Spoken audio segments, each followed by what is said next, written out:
Assalamualaikum warahmatullahi wabarakatuh. Saya Indah Rahmawati dengan NIM 230101030. Saya dari kelas 2A. Jadi pada kali ini saya akan membuat video untuk memenuhi salah satu tugas perkuliahan saya di mata kuliah Sejarah Peradaban Islam. Jadi pada kali ini saya akan membahas tentang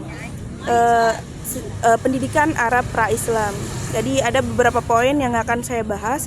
Yang pertama, kondisi masyarakat Arab pra-Islam. Yang kedua, proses pembelajaran masyarakat Arab pra-Islam. Yang ketiga, jenis-jenis pembelajaran masyarakat Arab pra-Islam. Dan yang terakhir, kondisi pendidikan masyarakat Arab pada masa jahiliyah. Nah, jadi yang pertama kita membahas tentang kondisi masyarakat Arab pra-Islam dulu. Nah, kalau kita lihat dari segi politik, masyarakat Arab pra-Islam itu hidupnya tuh berkubu-kubu, bersuku-suku. Nah, jadi dari itulah sering terjadi konflik di antara mereka, di antara suku-suku ini. Sering terjadi pertumpahan darah gitu.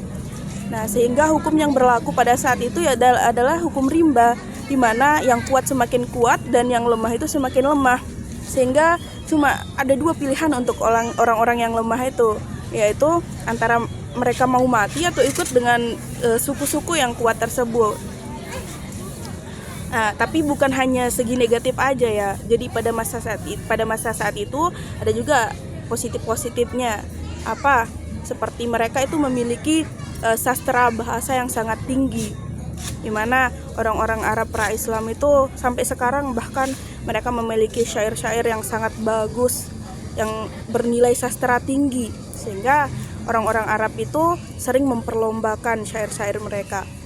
Mereka kumpul di tempat-tempat yang ramai dan mendendangkan syair-syair mereka. Jadi nanti yang menang, syair-syair mereka itu akan ditempel di dinding-dinding Ka'bah. Nanti syair-syair mereka tuh dipuji-puji oleh orang-orang yang mengelilingi Ka'bah tersebut. Jadi itulah bentuk pujian-pujian dari orang. Adapun kemajuan budaya Arab lainnya, yaitu pertama, orang-orang Arab itu pandai dalam bidang ilmu bangunan, ilmu sejarah, ilmu iklim, astronomi. Jadi di mana orang-orang Arab pada saat itu dalam segi bangunan mereka sangat pandai, sangat lihai sekali. Di mana mereka bisa mengubah gunung-gunung, bukit-bukit dan lain sebagainya. Mereka bisa membuat rumah dari gunung, membuat sungai, mereka pahat, sehingga ada salah satu bendungan yang sangat terkenal, yaitu Bendungan Ma'arib, di mana Bendungan Ma'arib ini merupakan bendungan yang terbuat dari gunung.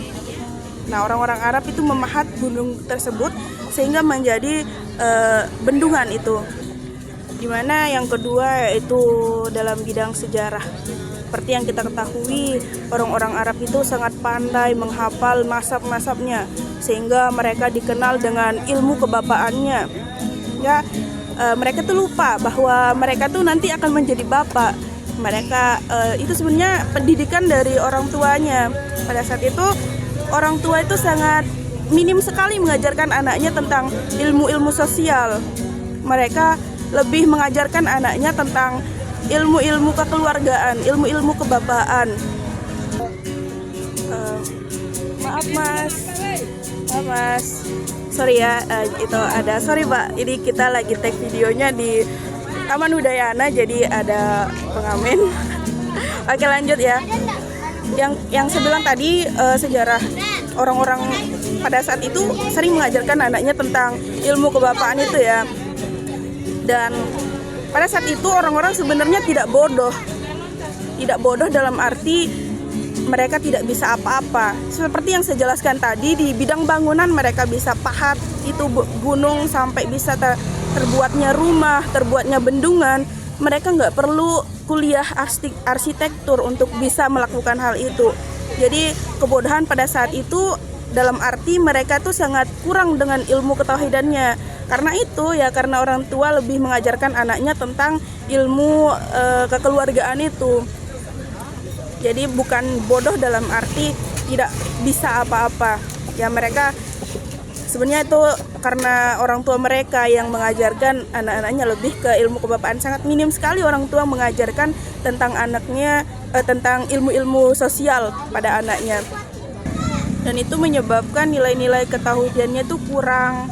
Nah, sehingga banyak pada saat itu nggak memiliki nilai-nilai sosial itu kan. Nah, sehingga dia tidak mengerti dengan konsep ketuhanan. Banyak pada saat itu orang-orang menyembah berhala, menyembah sapi, matahari, dan lain sebagainya. Oke, next. Jadi adapun jenis-jenis pembelajaran pada masa pada Arab pra-Islam itu, yang pertama tentang ru'yah,